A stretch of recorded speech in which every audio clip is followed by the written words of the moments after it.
This show is sponsored by Sevi, answering all your commercial real estate needs. Sevi is the first commercial real estate company committed to the 4 C's: commercial real estate, community, content, and culture. Go visit Sevi at Sevi, SEVI, properties.com. Again, SeviProperties.com. Hello, everyone. Welcome to the DMV Business Show. I'm your host, Otto Sevilla. And today I have a very special guest for us. We have Jay Nwachu. Jay is the president and CEO of Innovation Works. Welcome to the show, Jay. Thank you. Glad to be here. Thank you so much. The pleasure is all mine. Before we go into your personal and business story, I like the audience to get to know the organization you're with, just in case they haven't heard of them. They're like, what's Innovation Works? What do the folks do there? If you can just give us a brief general overview, please. Sure. Innovation Works is a nonprofit that is in Baltimore City. Our mission is to close the racial wealth gap, and we do that at the intersect of supporting amazing social entrepreneurs who are waking up every day thinking about how to make society a better place, and also through our impact investing arm to make sure they actually have the fuel that they need to run their business. And the entrepreneurs we support are rooted in Baltimore. They're for-profits, they're nonprofits, they're creative solutions in between. They don't particularly fit any stage of growth because we cover the spectrum, because the goal is to give everyone an opportunity to grow whatever mission or business they have in mind. And we also cover all sectors as well. Ultimately, the goal is to grow Baltimore's economy through entrepreneurship by supporting particular types of entrepreneurs who are often locked out of the opportunities that we typically have for entrepreneurs. So hence growing the racial wealth gap through economic growth for the city and things like that. So that's the broader mission of Innovation Works. We support right now our network of about 170 entrepreneurs that we support that are all in the city. Exciting for me because on any given day, I'm hearing about folks that are in consumer packaged goods to real estate to early childhood education to food access, which is pretty exciting. When folks wake up every day thinking about how to grow things in Baltimore that through their success will also implicate the lives of others, whether it's the jobs they create, the communities they serve, the neighborhoods that they root their businesses in to help have a functioning economy. So all those things are baked in there. There's a rabbit trail of resources and ways that we support entrepreneurs. Save that for another time, but the goal is to wake up every day and help make their journey a little bit easier. Should call out that there is an affiliate entity of Innovation Works that Innovation Works founded. It's called Ignite Capital because I lead that arm as well. So that's a separate entity. It's an impact investing arm, and that's where we do capital deployment from. So one side of the house is technical assistance, coaching, mentorship, all the stuff. And then the other side of the house is where capital comes from grants all the way to venture debt, where we invest in different types of social enterprises on that front as well. So that's the global picture of both organizations. I love it. I love the whole story too, Jay.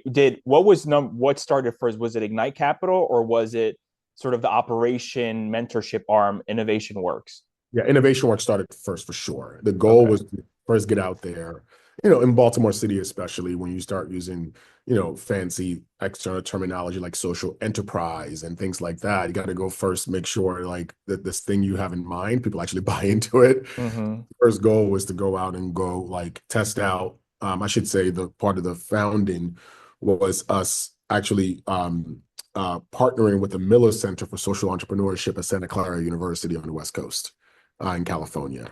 We essentially adopted their model to Baltimore City. They'd been doing their model for 15 years at that time, and primarily in the global South, not domestically. So we basically took their model and flipped it upside its head for an urban market in the United States. So it was testing that model in Baltimore by like finding and identifying entrepreneurs who would fit the social enterprise umbrella, whether it's a nonprofit, for-profit, again, and everything in between. And then the key part of the work is identifying a network of executive mentors who are seasoned executives, entrepreneurs themselves, who just love Baltimore and can roll up their sleeves to support the entrepreneurs we support. So we spent the first 2 years really building these networks, entrepreneurs on one side, mentors on the other side, adopting a curriculum that they had on the West Coast to make sure it made sense for Baltimore folks and building those systems. But we always had in mind that without capital as fuel, all of that would be for naught. Hmm. Entrepreneurs say best, I'm over mentored, over coached. I just need money at some point. We knew that was going to be a solution we need to create, but we need to build a network first to learn from them the type of capital structure that would be needed to support this unique group of folks. Yeah. So we had to And learn first and then do that later. so then Ignite Capital came, I guess, after second, third year afterwards, something 2 like years. that So with timeline. Ignite Capital, I mean, Innovation Works, we launched publicly in 2018. We launched Ignite Capital in March of 2020 as the pandemic was picking up. It's like perfect time to launch a fund, which Oh my gosh.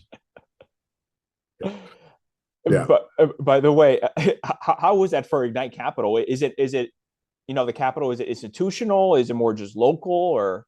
Yeah, I mean, the first fund that we raised was a test fund, was all local. So we raised $4 million, seeded by the Jesuits. There's a backstory there around the Jesuits actually seeding both organizations to give us our start.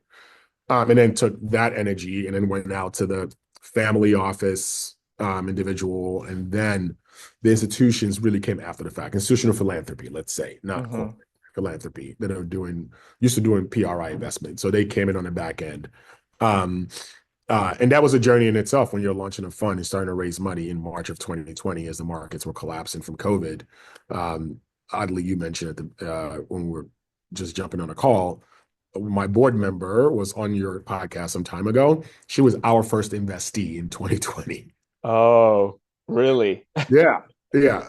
And now she's a board member. She wasn't a board member then, Sure. but it was this question of like, yeah, this is a time usually when there's economic downturn, the financial markets that were already difficult to begin with pull back, and we decide it's time to jump right in because this is when the work Yep. starts, right? Because we can't backslide any further, right? So it was an interesting time, and lessons learned.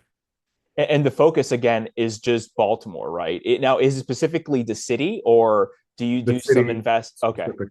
I mean, city, you're always going to have the edge thing, right? It's like the surrounding counties. I don't know if you yeah, do yeah. Baltimore County That, or yeah. the idea for us is to grow wealth in the city, right? Okay, Now you may have someone who is launching, operating a business in the city, but they live in the county and they come into the city because they have roots in the city or they're hmm, business in the neighborhood they grew up in, but they happen to just live in the county now, right? We don't sure. care that much, right? Hmm. We try to make sure that the companies we support are prioritizing hiring city folks, right? So on the Ignite Capital side, I think 70% of the employees of our portfolio companies, like their employees are city residents. And that's important to us because again, got to keep wealth in the city as best as we can. Okay. Are you originally, now on the personal side, just rewinding back? Are you originally from Baltimore or? No, no, no. I mean, now I've been here longer than anywhere else in my life, which is a whole Okay. in itself. But I was born and raised in Nigeria, Lagos, and then migrated to the United States in the ninth grade, but to Prince George's County, which is where I Okay. went. Came to college in Baltimore, and that was about 25 years ago. So I've been in Baltimore now longer than anywhere else. But as the saying goes, I didn't go to high school here, so I would never get my Baltimore papers, but I've been around long enough. Where'd you go to college in Baltimore? UMBC for undergrad, University of Baltimore for graduate school. Okay. And you Yeah. said you did high school in Prince George's County, where?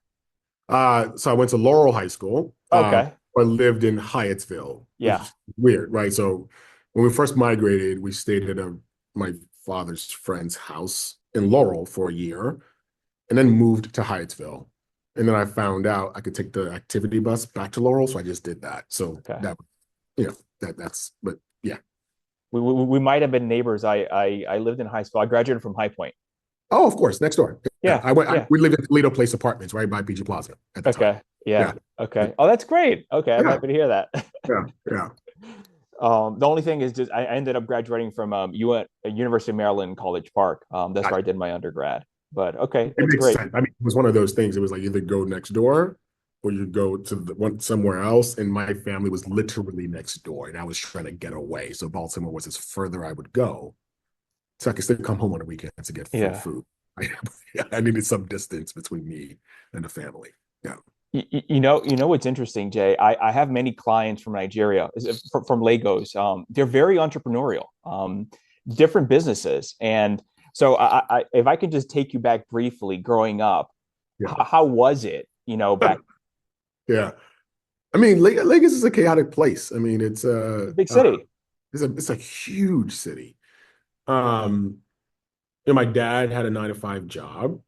Um, he was an accountant by trade, so he had a 9 to 5 job. My Hmm. mom ran a hairdressing salon, so she could have flexibility. Sure. She had, 5 children. I'm the oldest of 5. So my memory of Lagos was really like, especially my education years, was waking up, getting ready for school, catching up with my friends, us walking to school, which is about a good 2 miles away, or something like that, maybe a mile and a half. And then walking back. But on the way home, I stopped by my mom's hairdressing salon because that's where I would go park myself until she was ready Hmm. with everyone else. And I'm sitting in the hairdressing salon for hours, just waiting, right? That's some PTSD there with my mom practicing on my hair with product and stuff. Like, it was not fun.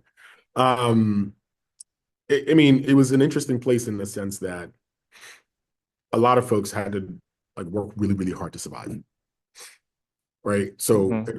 in some senses, it was just like us and our friendship groups kind of almost raise each other to some extent because we had to rely on each other, or the next door neighbor who happened to be home because they had a different business schedule or something like that, were the ones keeping an eye on us while the parents were away. So there was a very communal village type model of Yeah. family because everyone is all over the place trying to survive and do what they have to do, right? And that's one of my best memories, was that yes, I had my home with my parents and the 5 children, but my family was all over the neighborhood Yeah. because that was what we relied upon. Um, back then, I've come to better appreciate now. I didn't think about it this way, but like, we were under a dictatorship for my childhood, Hmm. right? But there was always chaos, right? Like riots one day, and like my parents like, we have to run back to the east, which is really where my family's from, migrated to Lagos because we got to get away. We might be a civil war. And it was always that chaos in the background.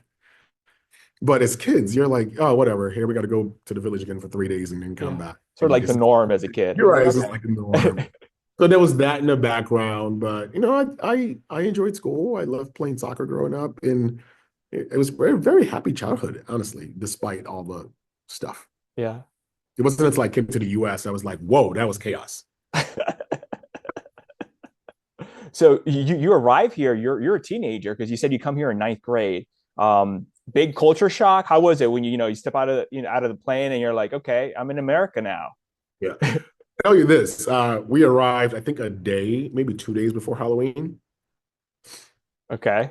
Think about climate difference, Yeah, fall heading into winter. right? And then 2 days later, there's a bunch of people showing up at the door of this house that they're staying in a basement and with costumes. And I was just like, what in the world did we just get ourselves? People are crazy. Yeah. And this was 1995. So it was also like a big snowstorm. Okay. 95, early 96, I think it was a 96 blizzard. Hmm. That was like right when I was adjusting. I was just like, what in the world is this nonsense? Hey, I mean, there's a lot of shock coming into the Yeah. country around that period of time. But I also was very lucky in that Laurel High School had a lot of immigrant families.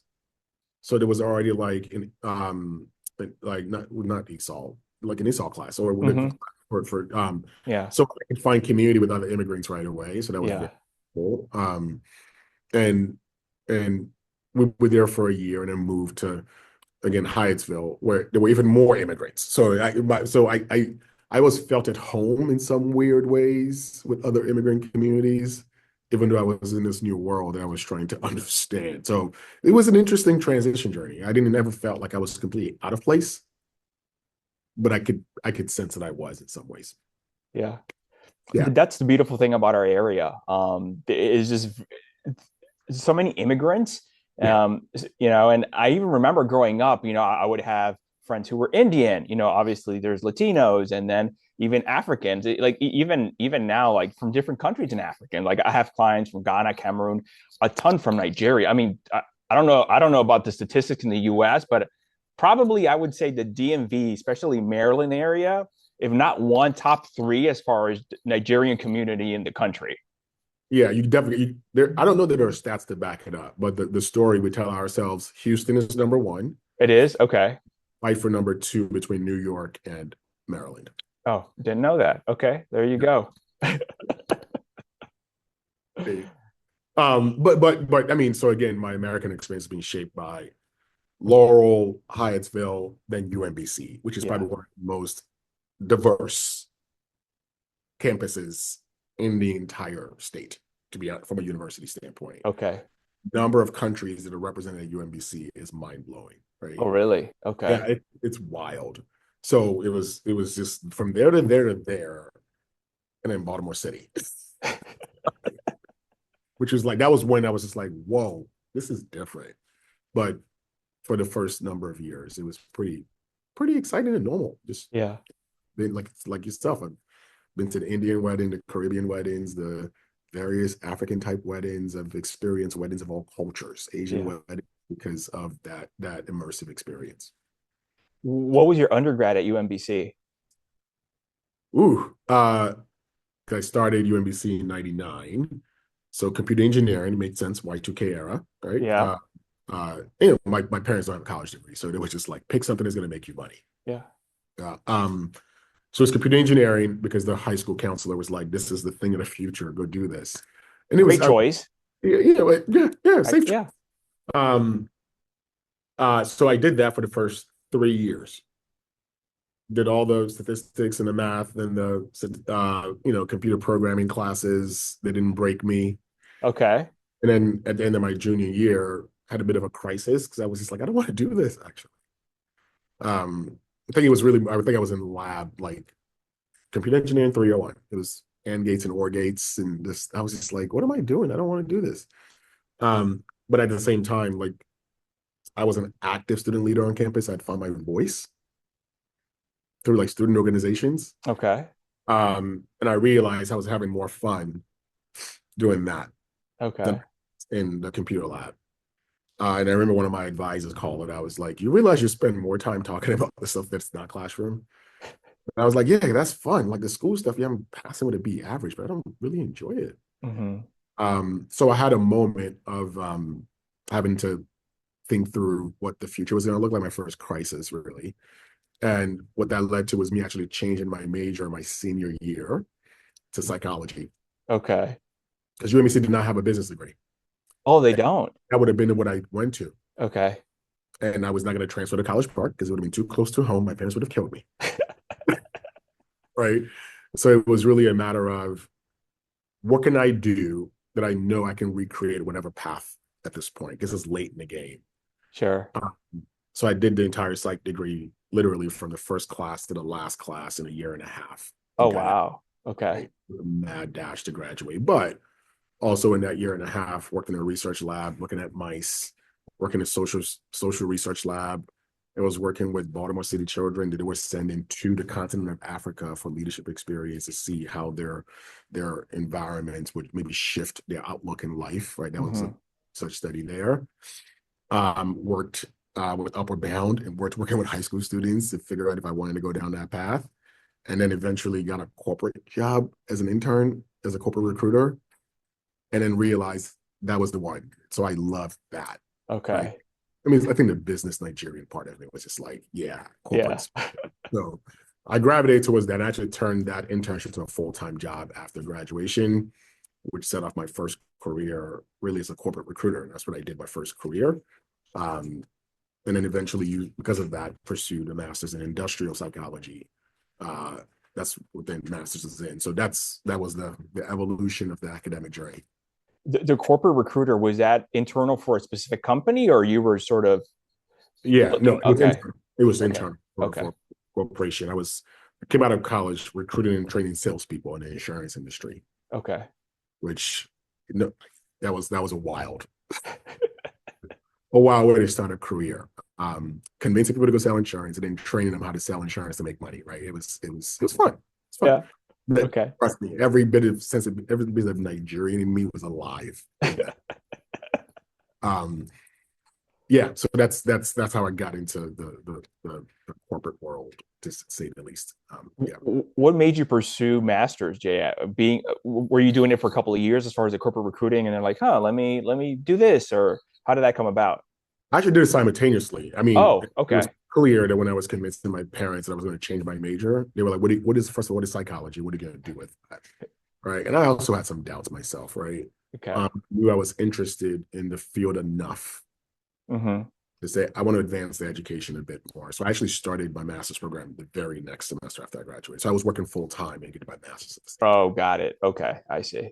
I see. Yeah. So then from corporate recruiting, like did innovation, how did that whole idea come about? And Uh, yeah. So the corporate recruiting journey was about a good 10 years, maybe a little bit more than that. mm-hmm, I went from private sector insurance.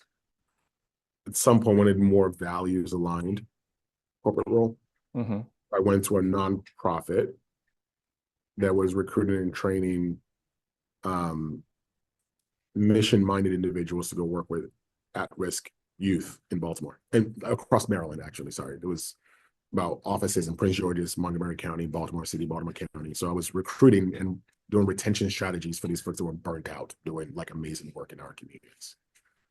I was there during the '08 crash, mm, learned a very, very strong lesson about nonprofit models and sustainability when most of your revenue is coming from one source. Went through a painful process of having to lay off half the organization and a bunch of stuff, which was not fun in 2009. okay. And after that process, I was empty, so I had to like I just had to move on. Yeah.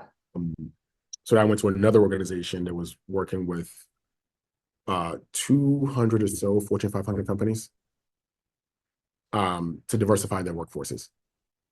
So Inroads, I was there for 6.5 years for a period of time leading a national talent team, and then on being on the business development side to help folks think about their strategies for diversity. Okay. While I was there is when I had this crisis again of like, to be honest with you, diversity. At the time, we still had two letters, just D and I, and then the E came in later. But I could read the writing on the wall that it was very just like surface level strategy for a lot of folks at your mm-hmm, corporation. It was not deep entrenched strategies for them. It was mm-hmm. like, we're here, fill bodies, and at some point we need more bodies because we didn't really do what we needed to do to keep them here Yeah. for the long term. And that was frustrating to me. And not something that I wanted to be a part of. So there was some like wariness happening in me at that point. Um, and then my wife and I, we were engaged at the time, said we want to do something to support folks back home in Africa more because we wanted to have a connection back home. So we launched an organization to support social entrepreneurs on the continent and had clients across several countries on the continent. And she studied international development. That was her world. I just was just bringing some business acumen, and we kind of did that together. And then Freddie Gray happened in Baltimore City, where we were living. I've been in Baltimore this entire time. And we had our first child at the time. It was just a lot. Like, you're doing this thing, supporting entrepreneurs in Africa. My job has me gone 80% of the time from Baltimore. But Baltimore at the time is like going through this reckoning. And it was just something about like growing a family here, do more in Baltimore. Mm-hmm. Um, and I couldn't figure out how to transition that talent career to Baltimore in a way that was exciting and meaningful without going to go work for another corporation in Baltimore and do it in-house. And I did not want to do that. Yeah. Um, so there was a lot of reflection. It was just like, okay, that social entrepreneurship work on the continent, how about here Yeah. in your backyard? And that's kind of how that pivot started. How easy or difficult it was to stand it up, the beginning of it. It wasn't that difficult, quite frankly, because there was a lot of reflections happening at the time. Mm-hmm. I got this random message from LinkedIn. So today we're good friends, from Sarah. Sarah at the time worked at Baltimore Core, not a nonprofit in the city of Baltimore. So their motto was similar to what I was doing 2 jobs prior, getting like folks to go work in the public sector, to like do work in communities. Okay. They were like, hey, we're €2 nonprofit. it would be nice to have a seasoned leader with your background in our organization to help us shape how we grow this talent business, basically. And I remember being like, I'm trying to get out of the talent business. I don't want to come with you guys. I sat down with a CEO, a very compelling man. And he was like, Jay, I don't care if you do talent. Just come work for us. You say you want to do Baltimore work. We're building Baltimore work. Just take a chance and help us build the thing. Mm-hmm. And do whatever you want. Don't care what you do. Just come work for us. And I was like, okay, all right. Leave my 6.5-year job with a 3-month-old at home and just go come work for the 2-year-old nonprofit. But I realized that if there was ever a time to take a leap of faith, it was that, right? It was Okay. like, you're not being told what job to do. Yeah. You have a mission. It's great. You're going to figure it out. So I wrote my own job description to do development and communications. And we agreed on that. And like every true entrepreneurial organization, within a couple of months, like 2 months on the job, it's like, hey, we want to launch this new service supporting social entrepreneurs. You were doing that across Africa, right? Can you bring some of that inside this organization? I was like, what? So we piloted it there.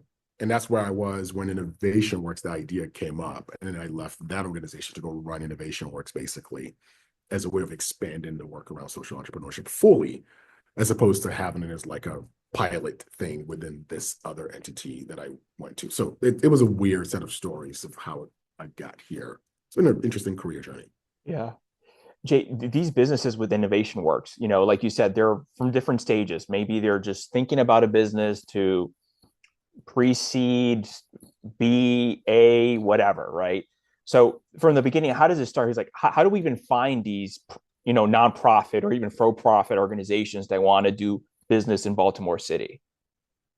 I mean, so one of the, like Lagos, Nigeria, where I grew up, Mm-hmm. the things I love about Baltimore City is that when you have such disparity, especially when it comes to wealth, by color, zip code, right? Mm-hmm. People are going to survive. And survival means entrepreneurship for a lot of folks, right? That's why a lot Mm-hmm. of experiences are entrepreneurial, because the formal employment systems are not either built for certain communities, or it's just not enough for the population that you have. So folks are just forced to survive by entrepreneurship. Mm-hmm. And I see some of the same spirits in Baltimore, quite frankly. That's why I'm attracted to Baltimore folks in so many different ways. It reminds me of that hustle mentality. You got to do what you got to do. Mm-hmm. It wasn't hard to find entrepreneurs. They're all over the place in Baltimore, Yeah. right? They're everywhere. They're coming up with new ideas every single day about how to do something different. But it was more about how do you organize a system of resources that meets them where they are, given their lived experiences, because not everyone has the benefit of an MBA. Not Yeah. everyone has the benefit of even going to college, Mm-hmm.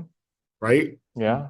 But they know how to hustle and they know how to survive. It's just about giving them processes and toolkits to be able Yeah. to formalize it, right? So I think that was more the challenge. Is how do you retrofit resources that already exist in the ecosystem for a population that has not had access to those resources before? And that's the journey that we are on at Innovation Works. And quite frankly, at Ignite Capital, is retrofitting capital tools that were Mm-hmm. never designed for them to meet their needs. And that's where I find fun right now. It's just that retrofitting process of like, all right, this world does this thing this way. How do we take that and flip it so it works for this world too? So we don't have to like reinvent something new. Do you find these entrepreneurs in the city open to learning these new tools and programs and techniques to help improve, create processes in their business? Absolutely. Okay. Again, because a lot of these folks, they're not doing it because it's something that they saw on TV and it sounds fun, or they just want Mm-hmm. to out. This is about survival for them and their families, right? So any resource you put in front of folks, they're going to eat it up, right? Now we have to be mindful. And so I try to share with our team. We can't expect people to take a bunch of courses in education in business and then just start becoming masters at budgets and spreadsheets and marketing and the 5 Ps. And right at some point, they need to know enough to be dangerous. Mm-hmm. Then the next goal is to help them find the resources to find the experts in those areas to go do it. So they're not waking up every day with 20 jobs in their heads. Yeah. We need to know enough to know who to hire and how to codify their problems to make sense of it before they go spend money on it, right? Because they're drowning themselves trying to be everything. And we can't solve that through just more education. At some point, we have to resource them with the right tools Hmm. to extend their brains, right? And that's where job creation comes in a whole nine. But you need capital to solve that problem, not just more training. So that's the balance we try to ride. They're open to it, but let's not leave the impression that it is okay for them to have to do everything either, because that's not okay. It's not fair. Hmm. Yeah. Most of these entrepreneurs, if they're solo entrepreneurs, obviously they're wearing all the hats, right? And then besides the teaching part of it, do you see the majority of them obviously they're open to learning new techniques and tools, but would you say the majority are seeking the capital injection in their business to help fuel the growth, or is it a combination of both or more one over the other? Yeah, I mean, so there's a different schools of thought on this. Some people will say folks don't need more money; they just need some resources, so they need to learn how to like bargain with other people. I'm like, no, no, no, no, no, no. No one that ever ran a successful corporation said, I don't need creative capital at the right juncture to help me take the next leap. Mm-hmm. Right? It's not even a thing, right? Capital is part of the set of ingredients you need to do the thing. Now it's about the right capital at the right time so you don't burn yourself to the ground either, right? So when folks say, hey, I need capital, my team's first response is, I hear you, but tell me more about your business, Mm-hmm. right? Because capital is one thing, use of funds is another. We need capital for it. I Yeah. just need my business. Well, no, no, no, no, no, no, no, no, no. Let's talk about where your business is. What are your goals for the next couple of months? How are you doing so far from a traction standpoint? It doesn't have to be perfect. Just tell us what you've tried, what you have not tried, what lessons have you learned so that we know the capital will be used efficiently if we actually give you the capital. And what goals are we tying to this capital so that we know that 6 months from now, a year from now, we both can monitor Mm-hmm. what has changed, right? Yeah. And I think folks are open to a bigger conversation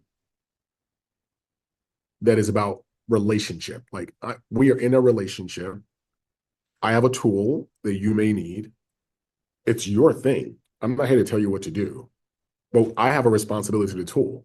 So Mm-hmm. let's have a relationship that's long term so that we know that. So I think a lot of that for us is solved on the front end with that trust building. Let's get to know each other before we start talking about the capital itself. But we don't start with you don't need capital. Let's just train you some more. That would never fly. Yeah. It's a business partnership, right? Yeah, yeah, Yeah. yeah, Yeah. absolutely. That's interesting. I love everything that you're doing over there in the city. So there's the capital part, right? And I'm sure there's milestones, like you said, that we need to be able to see how you're doing and this and that. Would you say the majority of your portfolio, Jay, is it for profit or nonprofit organizations? I think right now, so the network as a whole, so the innovation work side, we have about 170 enterprises we support in the network. Mm-hmm. On the portfolio side of the capital side, we've invested in somewhere around 40 of them, Okay. right? An investment in 40 also, like some of them is like a $25,000 startup, like let's just get you going. Mm-hmm. And some folks are more into six figures where like they're growing businesses that require like that level of investment. And on that side of the house, I would say probably 70% are for profit and about 30% are nonprofit. Okay. And when the capital is coming in, is it, and I'm sure every deal, everything is different, right? Is it mostly equity? Is it loans? Is it grants? How does that work? Right. So our spectrum of capital is from small grants, and I tell people small, so we don't get confused with philanthropy because that's not who we are, right? Small grant. Think about capital stacks, right? It might be something a small grant can help you do that you should not be taking debt on, and then let's layer some debt on top of it, right? So from small grants to venture debt. So we don't go out full equity ownership. Oh, okay. Not at all. No, not at all, right? Okay. We stop at venture debt, so convertible notes, and structures like that, because the nature of our capital that we raise and Mm-hmm. our orientation is that this pot of money is here to help get as many of our enterprises to the next cycle of capital down the line. So if I'm doing a venture debt deal, it's because I know someone needs to go do a venture raise at some point. So we'll likely be their first convertible note. And that's a process by which we'll help educate them on what that is to begin with and why down this road. So there's a process there of like co-education. And then saying, when it comes time to pass you off to TEDCO or, somebody else, you will know what you're talking about when you get there. Yeah. Right? It's not going to be foreign anymore. And then we try to organize it as best as we can that as they transition to the next level, we exit. So then we can go recycle the funds for the next person. I It's see. also because we raised our money in 10-year notes Okay. that in any portfolio company in perpetuity, because I got to pay that money back within a 10-year framework. So it's also a design challenge there. But you're right. We go from venture debt to lines of credit for the manufacturing businesses, for nonprofits who have a contract with the school system, but they get paid net 90, which often turns into net 180. We float them and then are patient until they get repaid so we can get the money back, because nonprofits also run a business as well, and they just have a different revenue model to contend with. So we're trying to customize to each of them to make sure they're not drowning in debt and are using the capital effectively for the purpose of the moment, because it's a relationship long-term, not about grabbing all you can at the moment. It's like, what do you need now to get to the next level? Basically, since you're with them since infancy stage, right? To, let's say they're graduating now elementary school. And I know the capital structure that you have right now with Ignite, it's different, right? You have a certain mandate, but do you ever see maybe another fund as far as, what? I would like to be with them all the way through college graduation instead of handing him off to TEDCO. Why not us? Yeah. Yeah. So we launched our second fund in January. Fun times.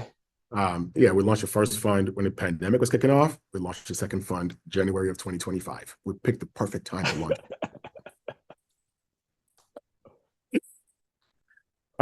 So in our second fund, we still did not choose to go full equity, but we did increase our check sizes. Okay. Because we recognize that even the gap to bankability for even our $2 million, $3 million business, there was still a wide gap. We needed capital to sit around out a little bit longer, higher check sizes, and more creativity. So we're extending the ramp a bit without doing the equity. And part of it was just the offering would get really complicated if we start doing equity and notes at the same time. We have a growing co-investor network. So part of what we're trying to do is also find angel investors in the network that can also participate as angels for the equity. Because some of our growing companies, they just need equity capital. They can't get debt capital. Sure. Because they got to pay back, right? So we're trying to use angel investors to buffer that. Oh, that's interesting. Yeah. Okay. What would you say you're most proud of thus far in your career? In my career? Wow. And everything you've done.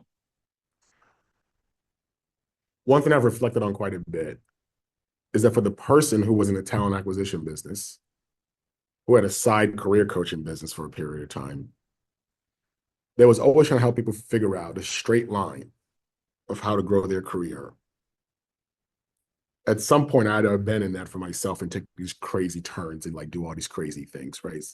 I run an investment fund with no finance degree, right?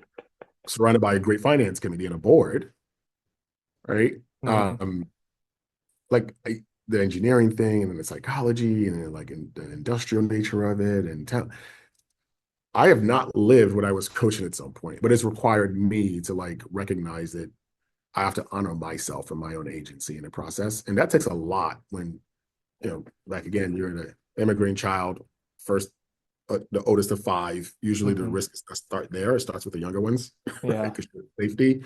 So it's taken a lot of personal development for me to honor that part of myself. And I think the work that I'm doing in Baltimore City right now is probably some of the proudest work I will ever do, because it is place-based. I can see it every day. The national work is great. Don't get me wrong. Still friends with a bunch of folks on LinkedIn, but right now this is home for now, right? So it's meaningful.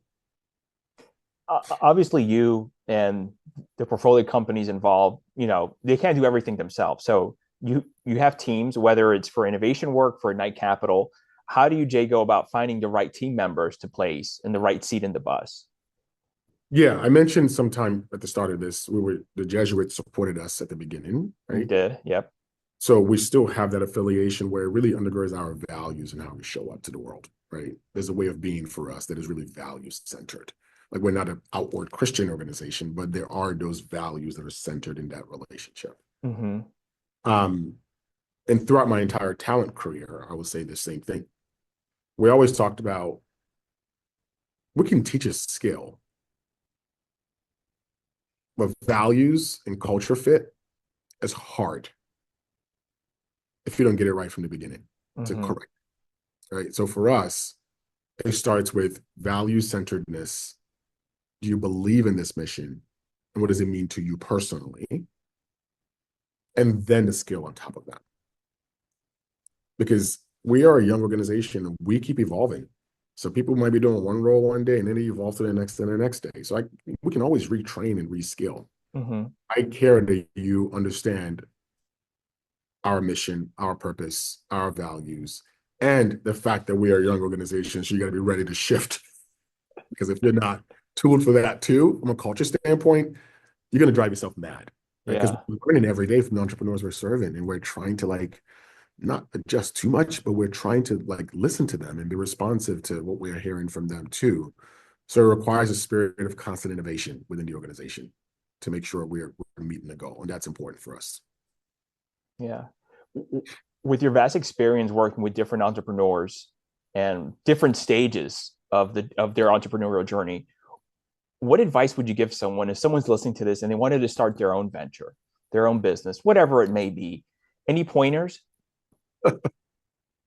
Um, I mean, same thing with careers versus entrepreneur ventures. Know your why, and know that your why may shift over time because you're a human being, period. Right? But for right now, know your why for this point in your life because it was going to guide how much energy you bring to that thing. Right? Mm-hmm. That includes an entrepreneurship. And some folks are like, hey, I'm starting this thing because it was a personal trauma in my family and I want to start something to address it. I'm like, that's fine. That sounds great. But is that your why right now? And if you're really giving that thought, make sure you're not reacting toward trauma as opposed to being called to do the thing, because that personal story will only get you but so far. When the Mm-hmm. streets are hitting you with fundraising challenges or solutions challenges from customers and acceptance and things like that. So knowing your why is incredibly important. And also make sure that you know how you're different from anybody else. You don't have to be completely different, but know that you have a unique value proposition you're offering. Because again, in the capital raising world, people are going to say, what makes you any different?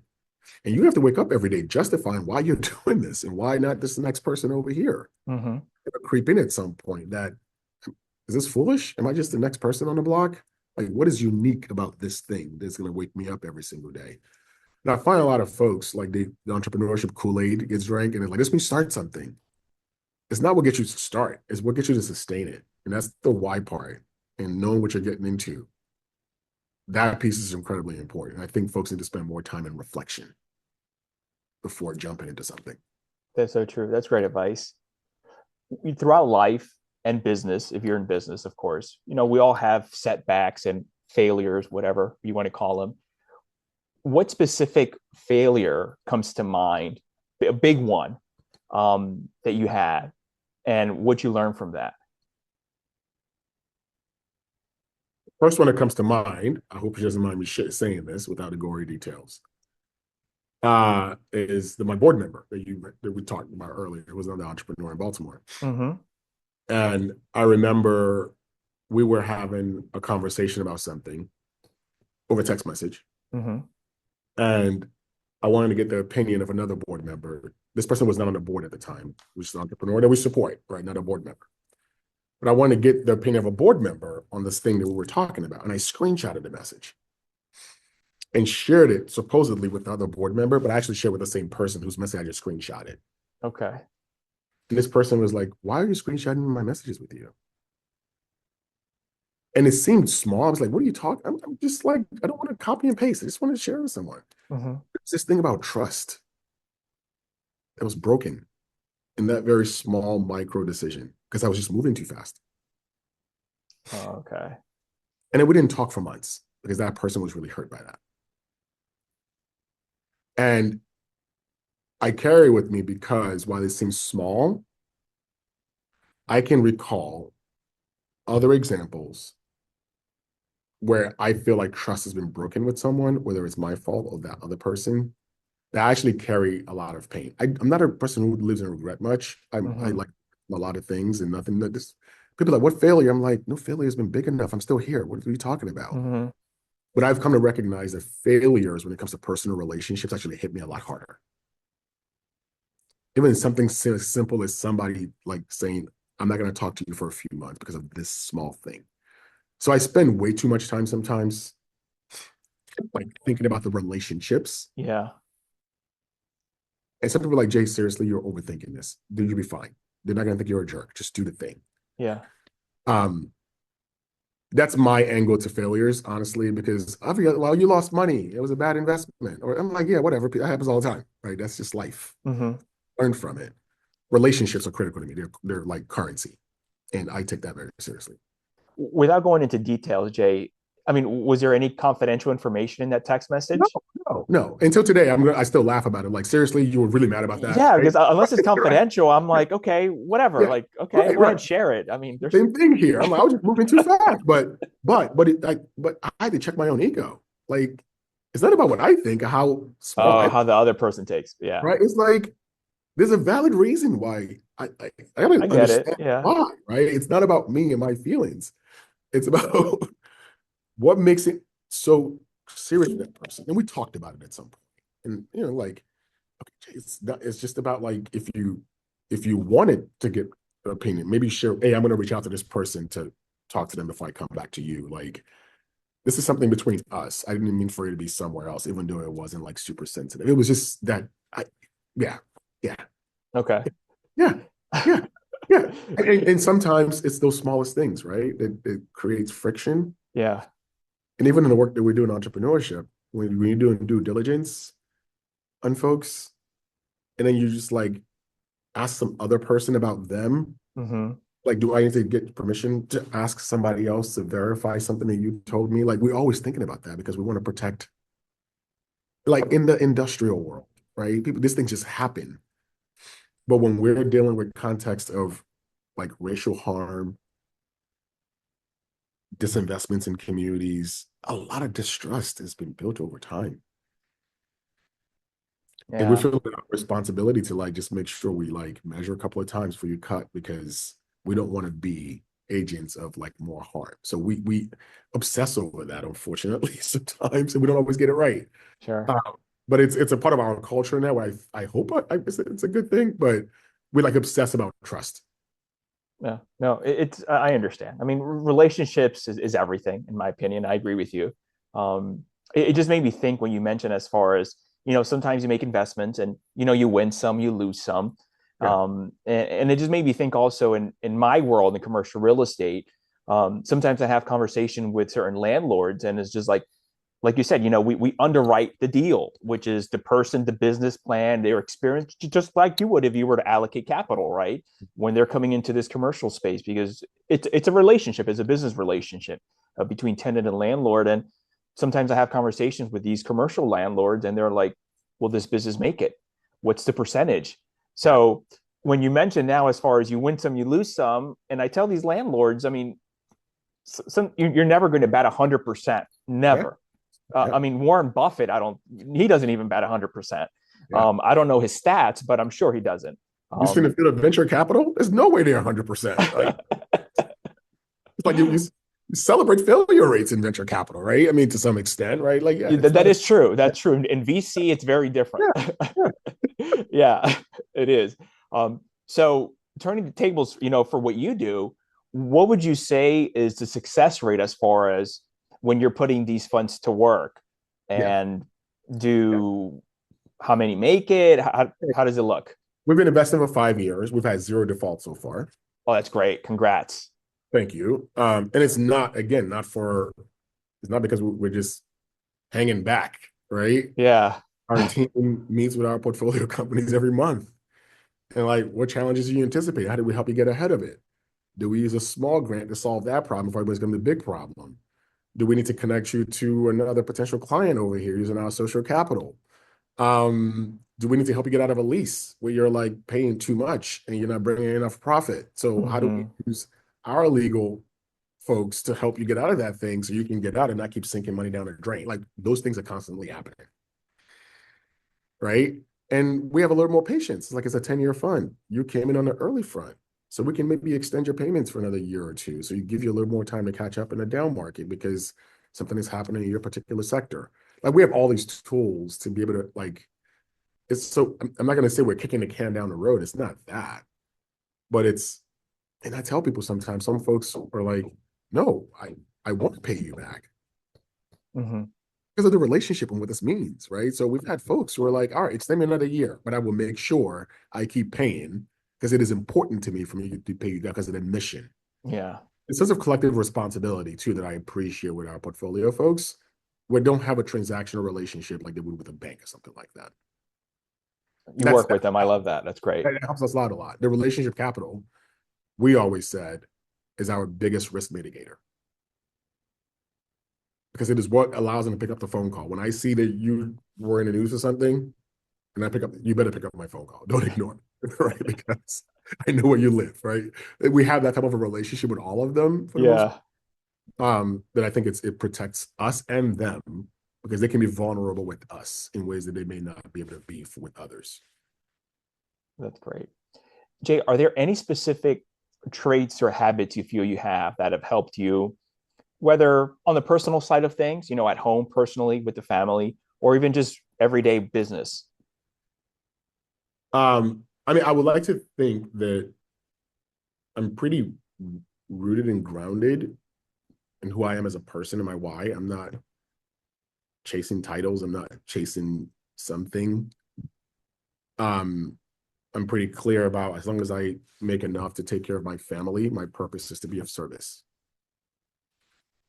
So I think that allows me to like keep my head above water and stay focused. I am a connector. My brain is just wired that way. I don't know if it's a Lagos thing or if it's private sector thing of supporting all these corporations with their efforts, but they're all in different markets from gas to vent to like the New York financial markets to the manufacturers in the Midwest. Like my brain bounces around quite a bit. So I connect a lot of dots pretty fast. Okay. So I think I bring that to the table to help the entrepreneurs, to help them connect the dots in the markets of things that they may not be seeing or types of capital they should be looking at. That's a strength that I've always cherished is my ability to connect people and just information and make sense of them. And I like to think that I try not to let especially in Baltimore, to say the least. I am not of Baltimore, so I don't carry a lot of the pains of being of Baltimore. But I understand Baltimore because I came from Lagos, right? So I think I have a certain level of freedom to move and not be held down. So I can challenge things. I can push people. I don't have to like sit in the thing, which unfortunately a lot of folks like can't help because they'll carry a lot of weight. So I find myself in that middle space where I'm like, I can help connect worlds in a way that can be helpful. And I take that seriously as a connector. That's great. What would you say is your biggest challenge at Innovation Works today?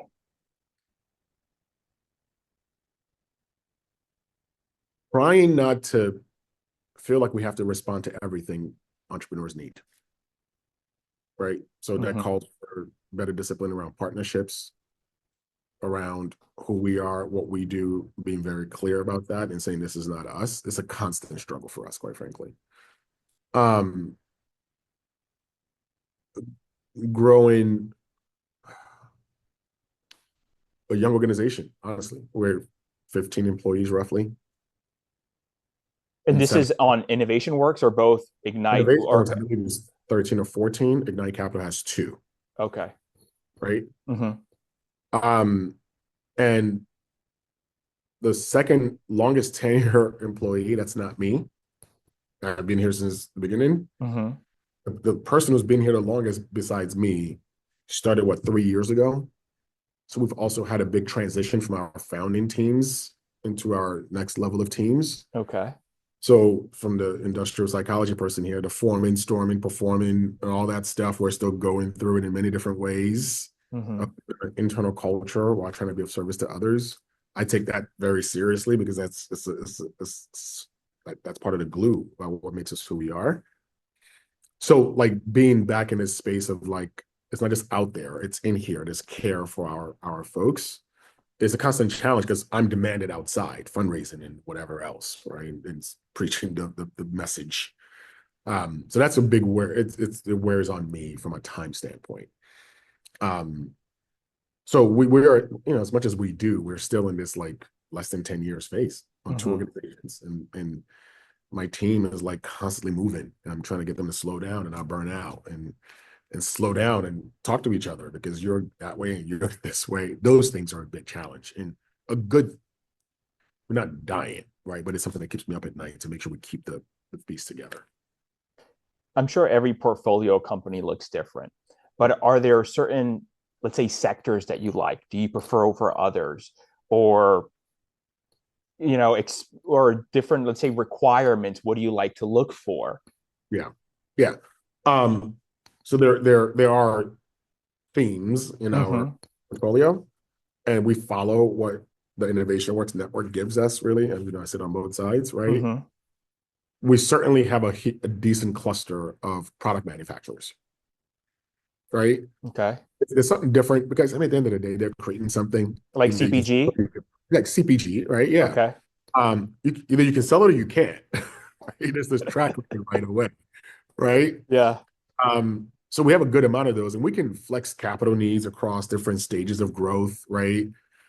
So that's a lot more flexible to work with, and there's so many of them, right? So, we have some more service nonprofit oriented ones because of the fact that the nonprofits just need a different capital model that's not philanthropy to help them figure out how to grow sustainably. So they're spread across different sectors, but I would put them in one bucket as like a different type of market that we're looking at. Okay. We have some other ones that are smaller, but we're trying to figure out how to increase. Real estate being one of them. It's just the real estate capital stack and process is just weird to us, right? It's like you pre-dev, whatever, that stuff. Tech is one that we continue to try to find a way to explore. It's just that diligence on tech, especially at the earliest stages where we would come in, and it's like it's a crapshoot. Everybody has a new tech idea, and what sticks and what doesn't stick. And there's a values question for us. Do we have to believe that they will be successful 20 years from now? Or do we have to believe long enough for them to get to the next round of investment so we can get out and give them a chance with the next set of folks, right? So there's always that dynamic where we're trying to bounce around, even our investment committee. So, but in our fund too, there are certain economic growth areas that we see in Baltimore City in the region that we're going to try to like create some products for specifically, because if we see the money coming down, state, maybe national, right? Then how do we make sure we have the right capital systems in place to give the entrepreneurs the best opportunities to take advantage of the things that's coming into the market? And that's us playing offense at this point, as opposed to defense, right? It's green energy. Here are the opportunities. Like, where's the opportunity for the entrepreneurs? How do we make sure the right capital is at play? There's a big effort around reducing vacancies in real estate and residential real estate. So Breeze work, right? It's how do we make sure that our block developers, like one block at a time, not the massive companies, can actually take advantage of the opportunity, and what type of capital do they need so they can connect the magnets? And we're trying to get creative around sectors that we know we see some growth happening because dollars have been committed already. And that's work that we're doing the second half of the year as product design before we start deploying capital from Fund 2 next January. So I'm excited about that the second half of the year and what that gives us. how about entrepreneurs occupying commercial real estate? I know you mentioned residential, but for example, like, I don't know, like your salon, your Yeah, restaurant, your yeah. cafe, I don't know, right? Or So we've gone through some lessons learned around that too. You would appreciate this, folks that show up to us after they've already signed a lease agreement. And then we're oh reading, gosh. and we're like, you want us to invest in you. But the thing you just signed says you have to go do some HVAC work, something you cannot take with you, right? Yeah. Right. How hard can we push on you here? We've had to go through some of that with some of our place-based commercial spaces. But right now our commercial work is primarily like people come to us when there's an opportunity to say we want to move into a commercial space and we deal with it one business at a time. Sure. But as a strategy, we have efforts in particular neighborhoods in Baltimore. Okay. We're working with the local economic development agencies to say, how do we help this particular main street or stretch? So in West Baltimore, we're currently working on one project to get 10 businesses into commercial spaces on West North Avenue and Pennsylvania Avenue, two historic districts. In Cherry Hill, same thing. And we're building a model around that. What does it take? Because it's not just, first of all, the operating business has to be like in a healthy place. Mm-hmm. Then we're taking them and putting them historically disinvested communities, and then saying you have to be able to attract customers to the community to use your thing. Mm-hmm. Or use the manufacturer, just need a space with white walls so you can make the thing and get it out of the neighborhood, right? We're trying to figure out what the dynamics are and the right capital. Even the project in West Baltimore is in partnership with JP Morgan in the city. And we have to like layer the capital stack from small grants to 0% interest loans to then the real lending that comes on top of it. But if we don't get those two first stacks in, we can never justify money from our notes pool because it would be too risky. Yeah. Right. So we got to help with some other stuff to get them to the place where they can actually borrow interest bearing capital to have a chance. So this is a pilot project for us right now that we're working on in two different neighborhoods, and we're trying to figure out what they will look like for the future. So more to come. Interesting.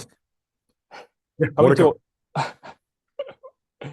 Coming to an end here soon, what do you know now that you wish you would have known at the start of your career?